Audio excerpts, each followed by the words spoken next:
Everyone, welcome to the show. The only way this day could get better is if Trump was placed in cuffs and we were told he was going to be locked up for the rest of his life.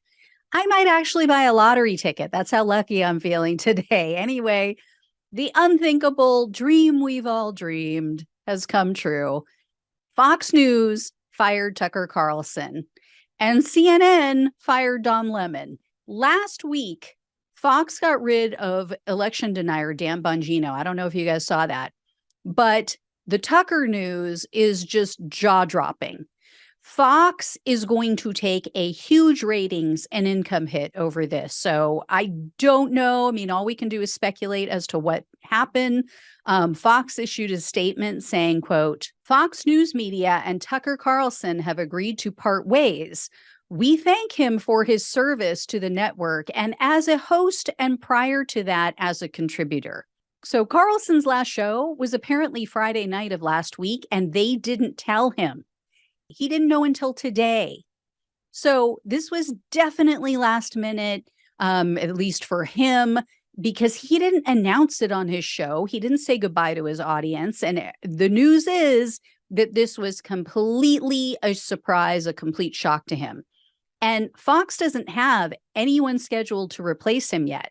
So this must have been last minute for them as well. The network said his 8 p.m. time slot is going to be temporarily called Fox News Tonight, and they're going to be rotating Fox News hosts until they can find a permanent host for that time slot.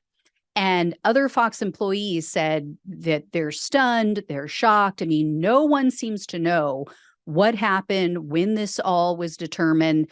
Like I said, all we can do is speculate as to the real reason for this abrupt move, but the most obvious reason is the massive, nearly $800 million payout to Dominion, right? And then you've got the other Smartmatic case still coming up.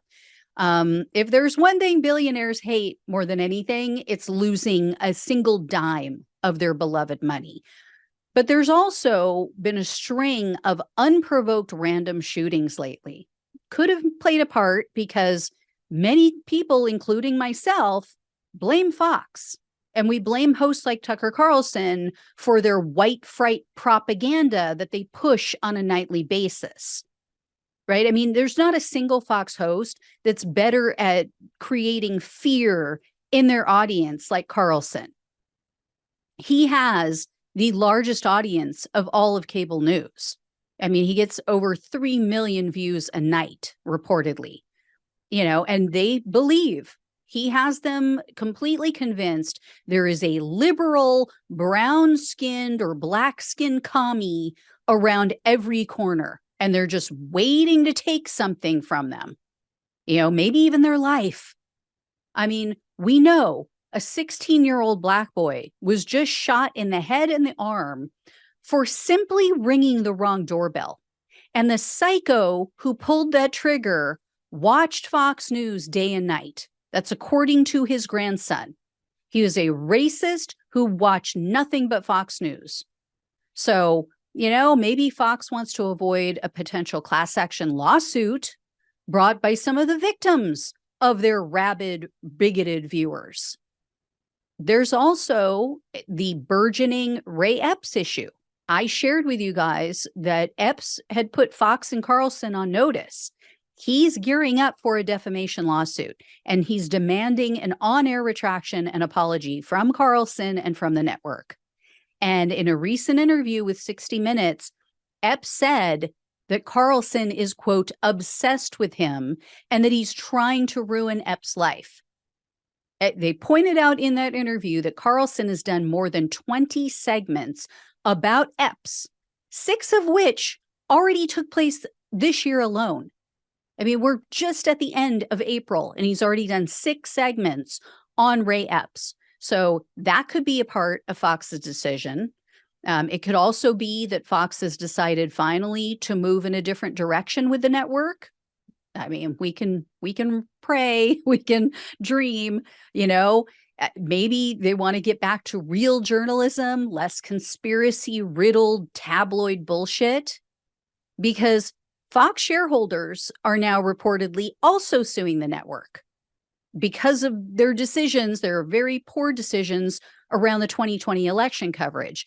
And then to top it all off, former Fox producer, as I've told you guys, Abby Grossberg, is also suing the network. And she alleges that the network still operates basically like an old boys club. It's, replete with sexism, misogyny, bigotry. And she was working for Carlson for a period of time before she was fired. And she said his staff members and Tucker Carlson were the worst. And so he's not just out. It also came out this afternoon that his executive producer was also let go. The guy who she claims was one of the worst of the worst. And here's the thing. Unlike many other hosts, Carlson has a legitimate fan base. So wherever he lands, he's going to continue to have a large audience, unfortunately. My guess is he's going to start his own show. He's going to do an online thing, maybe like Megyn Kelly. He'll attract some key advertisers. He's going to ask for monthly memberships from his audience. I have no doubt he's going to make a lot of money, whatever he does. Plus, he has that Swanson inheritance to look forward to. So it's not like he's really in need of money.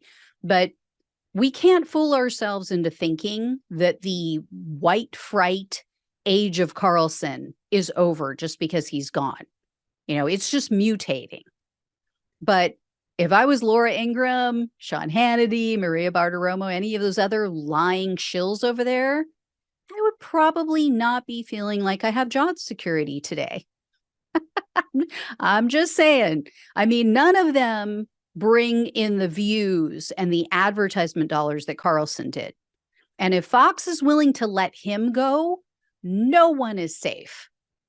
And, none of them have a following like Carlson. So it wouldn't be as easy for them to pick up and go somewhere else or go solo. So they're pretty much stuck with OAN, Newsmax, things like that. But the MAGA meltdown today has been just chef's kiss. It has been incredible to watch on Twitter. The hashtag done with Fox started trending immediately. And there are people saying, oh, I'm canceling my Fox Nation subscription. I'm done with them. Steve Bannon, did a segment, breaking news. He seriously looked like he was going to cry. And then one of the funniest things I've read, well, there's a few funny things I read. People were saying that, oh, he got fired because he's the only one who tells the truth. Unreal. The just skewed reality that they are living on a daily basis. It's absolutely insane. But one of the funniest things I read was that Carlson could go anywhere with how huge his audience is. No, he cannot. When you are part of the reason that your company had to pay out nearly $800 million and your racist show repels the majority of the country, no, you've made yourself unemployable on about 95% of news networks. Some people are saying, oh, he did this on purpose. He was trying to get himself fired. He wants to run for president. I don't think he's a lot of things. Tucker Carlson is many, many things, but he is not stupid. I don't think he's stupid enough to believe that he would be the choice over Donald Trump, or that he could bring in enough votes from the majority of America. Because remember, okay, 3 million views a night, but there's 300 million people in this country. So yeah, he may be the top-rated host. That doesn't mean that he's the majoritarian view host. Anyway, next up is the ouster of accused misogynist and diva Don Lemon. Lemon claims that the network told his agent that he was fired, but they never informed him personally of his termination to his face. The network disagrees with that characterization. They said that he was given the chance to meet with management. He chose not to. It's no secret CNN's ratings have been plummeting. Lemon was generating a lot of negative headlines due to his sexist remarks about women. Then there was an article published in Variety, I think it was. They detailed some really psychotic behavior, honestly, towards his female colleagues. They said that, some of them received promotions or jobs that he felt he was entitled to have instead. So he attacked them. The fact that those stories were all being leaked and everything was coming to a head, it kind of tells you that this was planned. This was coming down the pike. He should have known that his time was limited with everything that was coming out in the media. But yeah, this is, a good day for the media ecosystem. I would like another helping of these delicious dishes. So, they want to fire Hannity, Janine Pirro, whoever. I mean, just keep them coming. Anyway, guys, good news. Not great news, though. Like I said, Tucker Carlson is not going away. He's just going to morph into something else. So I will let you know if I hear any more. Thank you all so much for watching and listening. Please like, share, and subscribe. Please become a donor if you can. If you can leave a one-time tip or a thank you, whatever it is on whatever platform you're on. Truly appreciate it. Love you all. Take care, and I'll talk with you soon.